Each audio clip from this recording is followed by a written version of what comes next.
Is it true I can lose everything if I don't have an LLC? That's a doozy of a question. So I really need to be very clear. I am not your attorney. I'm not your CPA. I'm just providing generally available information you can get from anywhere on the internet.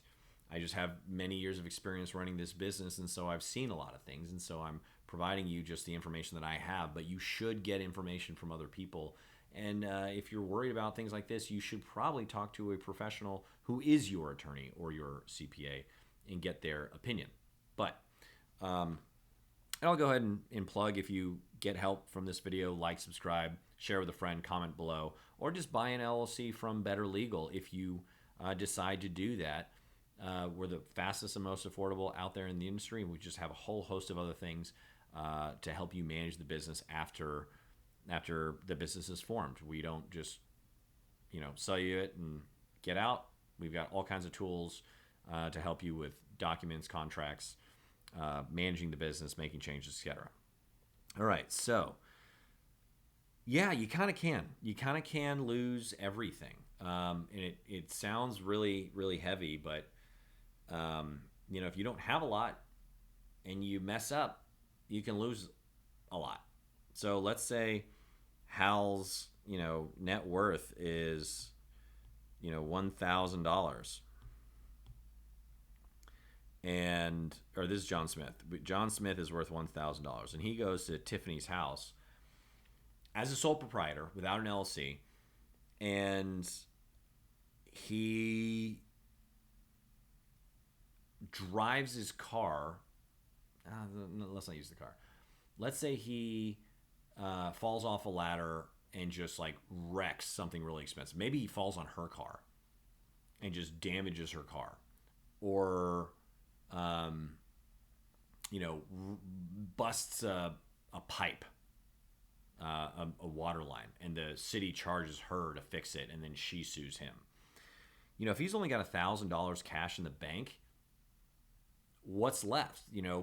Depending on what state you're in, the state can go after, or the lawsuit can go after your house. It's real assets, so it's house, car, jewelry, cash. So if you've only got $1,000 in the bank, but you've got a brand new truck that you own outright, well, you're probably gonna have to sell that truck so you can pay for that water main that you broke. Or you might have to sell the house to raise cash, or get a new mortgage on the house to raise cash to pay off whatever that amount was. So let's say the damage was $20K and you only have $1K. Well, you pay her $1,000, so there's $19K left, and your house is worth $200,000. You might have to take a second mortgage on your house, or you might have to sell the house to get that other $19,000. So in that way, yeah, you might lose everything. So what is a good protection of this? So an LLC is kind of the cheapest insurance policy that you can get. Now, first of all, if you're even as a sole proprietor, you should be getting insurance as it is, but always have insurance if you're doing work with this type of work where you can mess something up and it costs a lot. But an LLC is essentially, it's not a form of insurance. It is kind of like a form of insurance because you can just shut the business down. So now let's say that this is not Hal, this is John. Let's say you have John, and John does that work for Tiffany. Now, John himself as an individual has $1K in the bank. Okay, let's say that let's say the business has $5K in the bank. John has $1K, the business is $5K, and then the damage was for that $20K again. Okay, so if she sues John personally, John says, hey, I signed this contract as ABC Tile, John Smith, manager of ABC Tile. There is a video that we have on signing contracts and getting paid.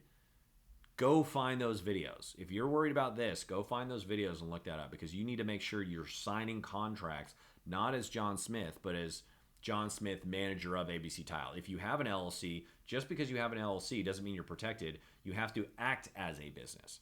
And so if John is just signing contracts as John Smith and then taking Tiffany's money and putting it into his pocket and his personal checking account, that's not managing through the business. So he could get sued personally anyway. So if you have an LLC like ABC Tile LLC, you need to first sign contracts as John Smith, manager of ABC Tile.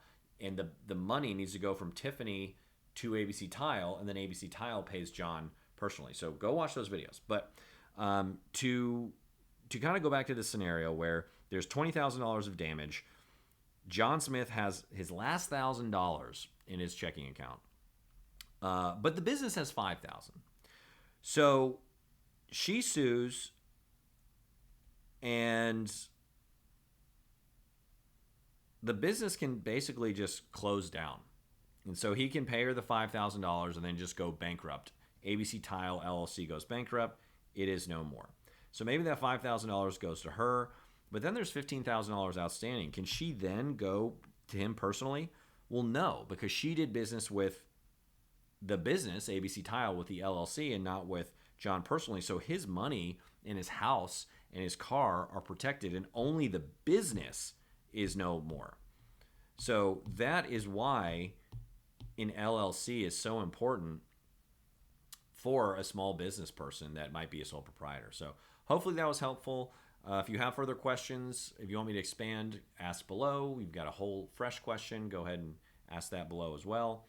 But again, get an LLC from us, or if you want to, just refer us, you can go to betterlegal.com/referrals.